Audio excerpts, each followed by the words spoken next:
Hello dear student, स्वागत है आप सभी का शुभम क्लासेस के इस नए वीडियो में। मैं संजीव सर। स्टूडेंट, आज के इस वीडियो में हम लोग एक नया चैप्टर स्टार्ट करने वाले हैं परमाणु। और परमाणु से हर साल आपके बोर्ड एग्जाम में 4 नंबर का क्वेश्चन पूछा जाता है। और ये चैप्टर बहुत ही अपने आप में बहुत ही छोटा टॉपिक है और इससे छोटा टॉपिक आपको पूरे फिजिक्स में कहीं पर मिलने वाला नहीं है। इसमें ले दे के 3 या 4 ऐसे इंपॉर्टेंट टॉपिक है जो बार बार घुमा फिरा के वही आपके बोर्ड एग्जाम में पूछे जाते हैं। तो चलिए सबसे पहले बात हम करते हैं उन्हीं तीनों चारों टॉपिक की कि वो कौन से 3-4 टॉपिक हैं जो आपके बोर्ड एग्जाम में बार बार घुमा के पूछे जाते हैं। ठीक है, तो उन्हीं पर आज हम लोग काफ़ी ज़्यादा डिटेल में डिस्कशन करेंगे। पहला जो आपका सबसे ज़्यादा इंपॉर्टेंट टॉपिक है, ठीक है, वो है रदरफोर्ड का अल्फा प्रकीर्णन, ठीक है, या रदरफोर्ड का प्रयोग। पहला टॉपिक है रदरफोर्ड का अल्फा प्रकीर्णन।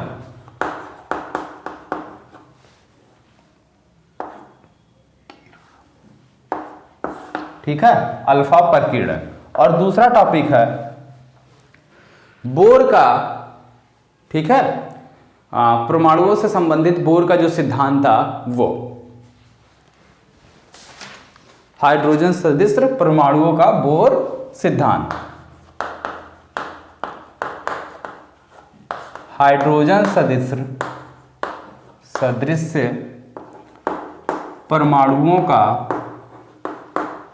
बोर मॉडल या बोर सिद्धांत। ठीक है, कुछ भी आप कह सकते हैं, बोर मॉडल या बोर सिद्धांत।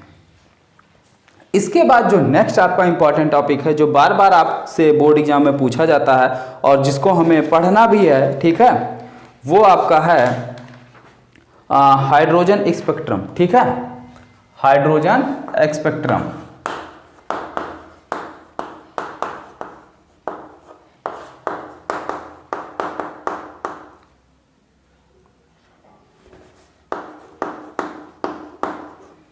Hydrogen spectrum. तो ये 3 टॉपिक ऐसे हैं जो आपके हर साल इन्हीं तीनों टॉपिक में से कोई ना कोई टॉपिक आपके बोर्ड एग्जाम में घुमाकर पूछा जाता है। तो फिर चलिए इनको हम बारी बारी से डिस्कस करते हैं क्योंकि टॉपिक बहुत ही इंपॉर्टेंट है और चैप्टर भी बहुत इंपॉर्टेंट है। छोटा सा चैप्टर है और 4 नंबर का आता है, 4 नंबर परमाणु से और 4 नंबर नाभिक से। ठीक है, तो दोनों छोटे छोटे चैप्टर को मिलाकर आपका 8 नंबर का क्वेश्चन पूछा जाता है। तो चलिए हम सबसे पहले बात करेंगे रदरफोर्ड के अल्फा प्रकीर्णन की कि ये इसमें क्या है।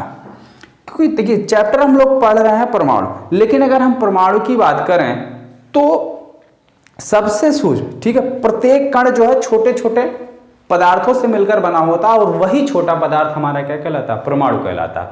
और कई सारे परमाणु मिलकर जो है अणु बनाते हैं। लेकिन सबसे पहले जो परमाणु की बात की थी वो किया था जॉन डाल्टन ने। ठीक है, सबसे पहले परमाणु की बात करने वाले हैं आपके जॉन डाल्टन। इन्होंने 1803 ईस्वी में जो है परमाणु के बारे में बात की थी।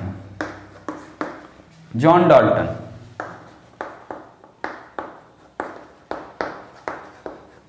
ठीक है, तो जॉन डाल्टन ने 1803 ईस्वी में परमाणु के बारे में बताया था।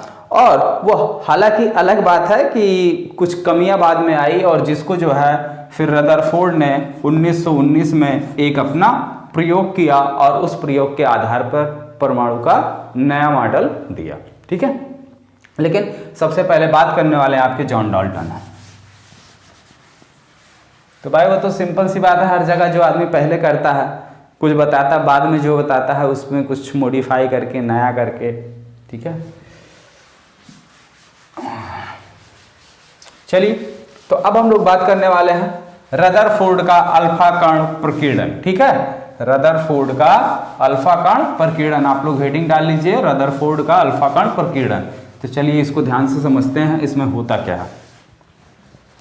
देखिए रदरफोर्ड ने इसमें क्या किया कि अल्फा कणों का एक स्रोत लिया। अल्फा कण का स्रोत का मतलब हीलियम नाभिक लिए और उस पर से जो है अल्फा कण उत्सर्जित करना शुरू किए बमबारी से। तो यहां पे जो है हमारा हो गया अल्फा कण का स्रोत, अल्फा कण का स्रोत। ठीक है।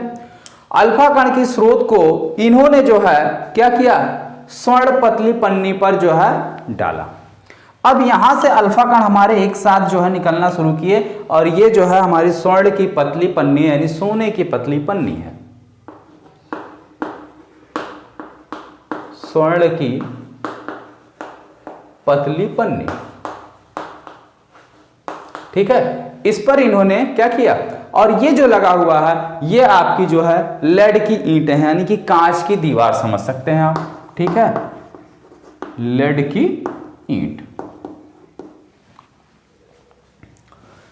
और ये जो लगा है ये इसको आपको फिक्स करने के लिए लगा। ठीक है, ये क्या किया, फिक्स करने के लिए लगा है।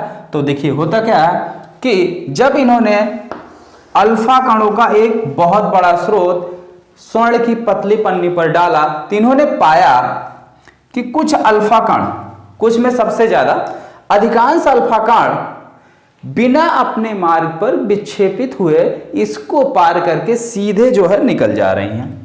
अधिकांश अल्फा कण जो है बिना अपने मार्ग पर विक्षेपित हुए सीधे निकल जा रही हैं और कुछ अल्फा कण प्रकीर्णित हो जा रही हैं। ठीक है, कुछ अल्फा कण प्रकीर्णित हो जा रही हैं और यहां पर हमारा जो है कोई संसूचन लगा हुआ है, यहां पे ZNS का पर्दा रखा हुआ है जो कि हमारा संसूचन का कार्य करता है। ये ZNS का पर्दा है, ये हमारा क्या है, संसूचन का कार्य करता है। संसूचन का मतलब जैसे ही इसके पास कोई अल्फा कण पहुंचता है तुरंत ये जो है इंडिकेट करता है कि हाँ अल्फा कण जो है आ चुका है। ठीक है, और कुछ अल्फा कण तो ऐसे हैं जो स्वर्ण की पतली पन्नी से टकराकर वापस लौट आए। ठीक है, तो इन्होंने जब स्वर्ण की पतली पन्नी पर अल्फा कणों का बौछार किया तो इन्होंने पाया कि कुछ अल्फा कण स्वर्ण की पतली पन्नी को पार करके सीधे निकल जाती हैं बिना अपने मार्ग से विचलित हुए, और कुछ अल्फा कण ऐसे हैं जो प्रकीर्णित हो जा रहे हैं, यानी कि अपने मार्ग से हट जा रहे हैं, अपने मार्ग से विचलित हो जा रहे हैं, और कुछ अल्फा कण ऐसे हैं जो क्या हो रहे हैं, प्रकीर्णित होकर वापस लौट रहे हैं। ठीक है, तो अब इनके इस एक्सपेरिमेंट से कुछ कंक्लूजन निकला, क्या निष्कर्ष निकला, अब इस पर बात करते हैं। ठीक है, तो हेडिंग बना लीजिए, अल्फा प्रकीर्णन से निष्कर्ष। अब नेक्स्ट हेडिंग बनाइए, अल्फा प्रकीर्णन से निष्कर्ष।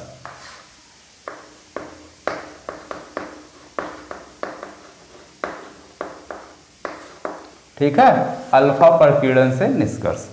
तो अल्फा प्रकीर्णन से क्या निष्कर्ष निकला, सबसे पहला निष्कर्ष तो यह निकला कि अधिकांश अल्फा कण बिना अपने मार्ग पर विचलित हुए सीधी निकल गई। ठीक है, अधिकांश अल्फा कण बिना अपने मार्ग पर विचलित हुए सीधी निकल गई, और कुछ अल्फा कण ऐसे हैं, ठीक है,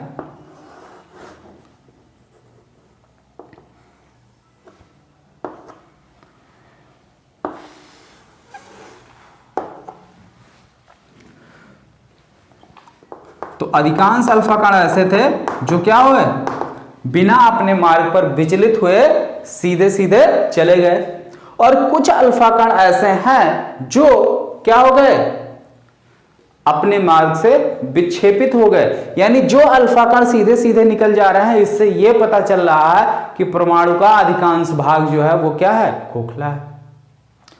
और कुछ अल्फा कण तो ऐसे हैं जो हल्के से प्रकीर्णित हो जा रहे हैं।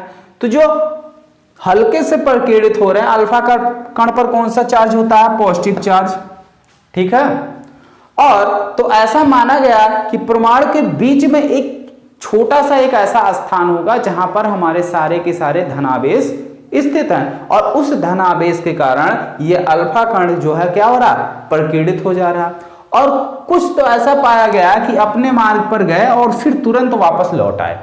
तो यानी ये ऐसे कण है जो बिल्कुल नाभिक के ठीक बीचों बीच गए। ठीक है, तो जो नाभिक के ठीक बीचों बीच गए वो अल्फा कण अपने मार्ग पर वापस लौट आए। तो इससे ये पता चलता है कि परमाणु के बीच में का या परमाणु का पूरा का पूरा जो धनावेश है एक छोटे से बिंदु पर केंद्रित होता है, जिसे हम लोग नाभिक कहते हैं या न्यूक्लियस कहते हैं। ठीक है, तो ये यहाँ से इनके ये कंक्लूजन है, ये इनका निष्कर्ष निकलता है। इतने ही आपको बोर्ड एग्जाम में लिखना है। अगर ये क्वेश्चन आपसे बोर्ड एग्जाम में पूछा जाता है कि रदरफोर्ड का अल्फा कण प्रकीर्णन का प्रयोग समझाइए या नाभिक की खोज का, ठीक है, तो यही आप लिखेंगे। पहले ये फिगर बनाएंगे और उसके बाद ये फिगर बनाएंगे। ठीक है, तो ये पहला टॉपिक डिस्कस हो गया। चलिए अब हम बात करते हैं अगले टॉपिक की। अगला टॉपिक भी काफी ज्यादा इंपॉर्टेंट है, तो आप लोग इसको फिगर वगैरह बना लीजिए, नोट कर लीजिए। तो रदरफोर्ड ने अपने प्रयोगों के आधार पर एक मॉडल प्रस्तुत किया, ठीक है, जो कुछ इस प्रकार से है कि जिसे हम लोग रदरफोर्ड का परमाणु मॉडल कहते हैं।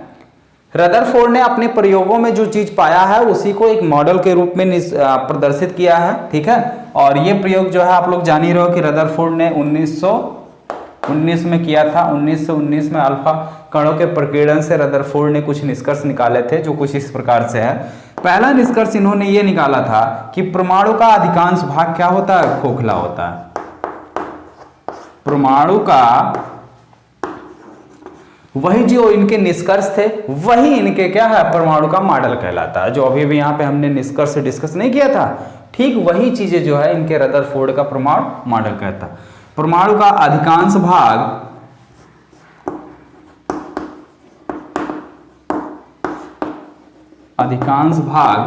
खोखला होता है। आप लोग नोट करते रहिए। दूसरा, और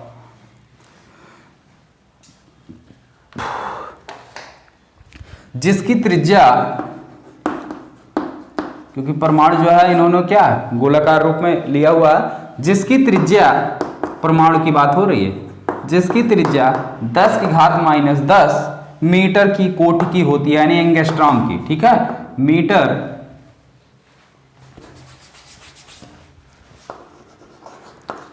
की कोटि की होती है, की कोटि की होती है।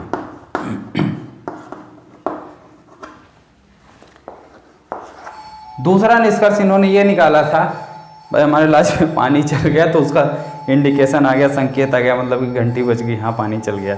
ये कुछ अभी आगे पढ़ोगे, कुछ इसी तरीके से पावलोव का सिद्धांत था। उन्होंने एक कुत्ते पर प्रयोग किया था। तो कुत्ते को क्या किया था कि खाना मतलब बंद कर दिए थे एक घर में, और उन्होंने उसको खाना देने से पहले क्या करते थे, घंटी बजाते थे। तो पहले घंटी बजाते थे, फिर कुत्ते को खाना देते थे। ये प्रक्रिया वो लगभग महीनों तक की है। उसके बाद कुत्ते को जानते हो कि खाना दे के उसके मुंह में जो है लार आ जाता है, तो यही प्रक्रिया जो है उनकी कई दिनों तक चलती रही। फिर उन्होंने क्या किया, घंटी बजाया और कुत्ते को खाना नहीं दिया। तो घंटी बजाते ही उन्होंने क्या देखा कि कुत्ते के मन में जो है लार, ठीक है, कुत्ते के मुंह में लार अपने आप आना शुरू हो गया, यानी कुत्ते को पता चल गया कि हाँ जो है ये अब खाना मिलने वाला। तो ठीक इसी तरीके से भाई यहाँ पे लाज में जब पानी चलता है, ठीक है, जहाँ हम लोग रहते हैं यहाँ पे जब पानी चलती है, समरसेबल चलाई जाती है, तो घंटी बजा दी जाती है, तो सभी बच्चों को पता चल जाता है नहीं पानी चलने वाला है। ठीक है, हाँ कुछ उल्टा मत बोलना नहीं तो बहुत पिटोगे।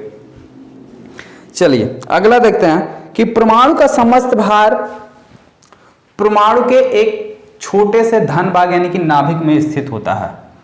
परमाणु का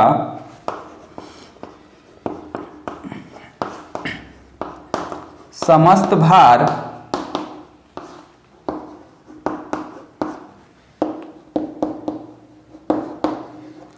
नाभिक में स्थित होता है।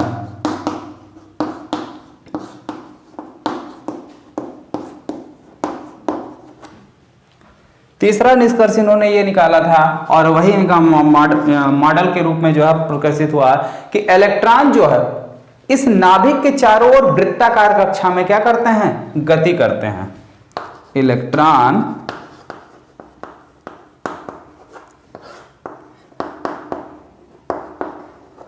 नाभिक के चारों ओर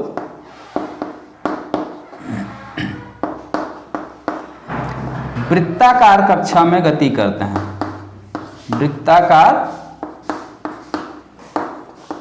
कक्षा में गति करते हैं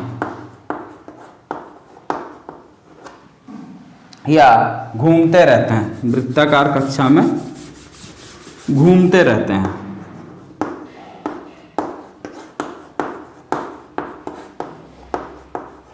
ठीक है स्टूडेंट, तो ये चीज क्लियर हो रहा। रदरफोर्ड का परमाणु मॉडल, हालांकि रदरफोर्ड के कुछ कमियां भी थी। ठीक है, अब कौन कौन सी कमी थी इसको भी थोड़ा सा हम देखिए डिस्कस कर देते हैं आपके सामने। हालांकि बुक में तो अब कमियां इनकी दी नहीं है, लेकिन हम जो है फिर भी डिस्कस कर दे रहे हैं आपके सामने। क्या कमियां थी इनकी, चलिए रदरफोर्ड की जो कमियां थी, सबसे पहली कमी तो इन्होंने ये थी कि रदरफोर्ड ने जो है परमाणु के अस्थायित्व के संबंध में कुछ भी नहीं कहा था कि परमाणु अस्थायी होता है कि अस्थायी होता है। ठीक है, ये स्टेबल फॉर्म में रहता है कि नहीं रहता है। ये सबसे बड़ी कमी इनकी ये थी कि रदरफोर्ड ने जो है परमाणु के अस्थायित्व के बारे में कुछ भी नहीं बताया था, और इन्होंने इसमें ये एक्सप्लेनेशन नहीं किया था कि जो इलेक्ट्रॉन जो है वृत्ताकार कक्षा में गति कर रहे हैं नाभिक के चारों ओर। अब सिंपल सी बात है, फिजिक्स में अगर कोई भी पार्टिकल किसी भी पार्टिकल के चारों ओर वृत्ताकार कक्षा में गति करता है तो उसको वृत्ताकार कक्षा में गति प्रदान कर, मतलब गति बनाए रखने के लिए, यानी कि कक्षा में स्थापित रखने के लिए एक अभिकेंद्र बल की जरूरत होती है। और ये अभिकेंद्र बल इस इलेक्ट्रॉन को कहां से मिलता है, ठीक है, इसके बारे में इन्होंने कोई चर्चा नहीं की थी। ये इनकी कमी थी, क्योंकि भाई अगर अभिकेंद्र बल नहीं मिलेगा तो कोई भी घूमते घूमते घूमते फिर नाभिक पर क्या हो जाएगा, गिर जाएगा या कक्षा के अंदर गिर जाएगा। लेकिन ऐसा होता नहीं है, इलेक्ट्रॉन जो है क्या नाभिक पर कभी गिरता नहीं है, बल्कि क्या होता है घूमता रहता है, क्योंकि इलेक्ट्रॉन पे नेगेटिव चार्ज होता है, नाभिक पे पॉजिटिव चार्ज होता है, तो नेगेटिव और पॉजिटिव आकर्षण होना चाहिए। ठीक है, लेकिन ऐसा होता नहीं। क्यों नहीं होता, इसका एक्सप्लेनेशन इन्होंने नहीं दिया था।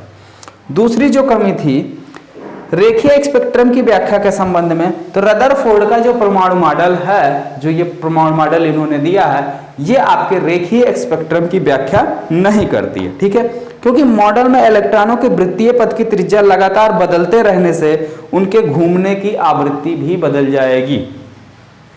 आवृत्ति करने का मतलब, जैसे मान लो ये नाभिक है, अब यहां पर जो इलेक्ट्रॉन है उसको तो घूमने के लिए सबसे कम दूरी चलनी पड़ेगी, और जो यहां पर है उसको तो घूमने के लिए ये इतना दूरी तय करनी पड़ेगी। ठीक है, तो विभिन्न कक्षाओं में जो इलेक्ट्रॉन होते हैं घूमते रहते हैं, उनकी फ्रीक्वेंसी यानी कि आवृत्ति भी जो है वो क्या होती है, लगातार बदलती रहती है, जिसके फलस्वरूप इलेक्ट्रॉन सभी आवृत्तियों की विद्युत चुंबकीय तरंगे उत्पन्न करेगा, क्योंकि इलेक्ट्रॉन मूव कर रही हैं। ठीक है, और यहां पॉजिटिव और नेगेटिव चार्ज भी है, तो पॉजिटिव नेगेटिव चार्ज है तो विद्युत क्षेत्र उत्पन्न करेगा, और इलेक्ट्रॉन मूव कर रहा है, चुंबकीय क्षेत्र भी यहां हो सकता है। ठीक है, और ये दोनों अगर लंबवत हैं तो यहां विद्युत चुंबकीय तरंगे भी क्रिएट हो सकती हैं। वही चीज यहां पे, अर्थात इन तरंगों का स्पेक्ट्रम जो है वो कंटिन्यूअस मिलना चाहिए, परंतु वास्तव में परमाणु के स्पेक्ट्रम सतत ना होकर रेखीय होते हैं। लेकिन जो परमाणु का स्पेक्ट्रम है ये कंटिन्यूअस यानी लगातार ना होकर क्या होता है, ऐसे एक सीधी लाइन में मिलता है, रेखीय मिलता है, और फिर जाके दूसरा स्पेक्ट्रम मिलता है, यानी लगातार नहीं मिलता। ठीक है, तो रदरफोर्ड मॉडल जो है रेखीय स्पेक्ट्रम की व्याख्या करने में जो है सक्षम नहीं रहा। इन्हीं कमियों को दूर किया था बोर ने। किसने? बोर ने। ठीक है, तो जिसको आगे हम लोग पढ़ेंगे कि हाइड्रोजन सदस्य परमाणुओं का बोर सिद्धांत। ठीक है, ये भी आपके बोर्ड एग्जाम में पूछा जाता है और काफी ज्यादा इंपॉर्टेंट टॉपिक है, लेकिन इस टॉपिक को हम लोग कल डिस्कस करेंगे। तो आज जितने भी स्टूडेंट इस वीडियो को देख रहे हैं फटाफट वीडियो को लाइक कर दीजिए, और अगर अभी तक आपने चैनल को सब्सक्राइब नहीं किया है तो चैनल को सब्सक्राइब करके बेल आइकन का बटन भी दबा लें, जिससे हमारी आने वाली हर एक वीडियो का नोटिफिकेशन आपको मिलता रहे। ओके स्टूडेंट, तो फिर मिलते हैं नेक्स्ट वीडियो में।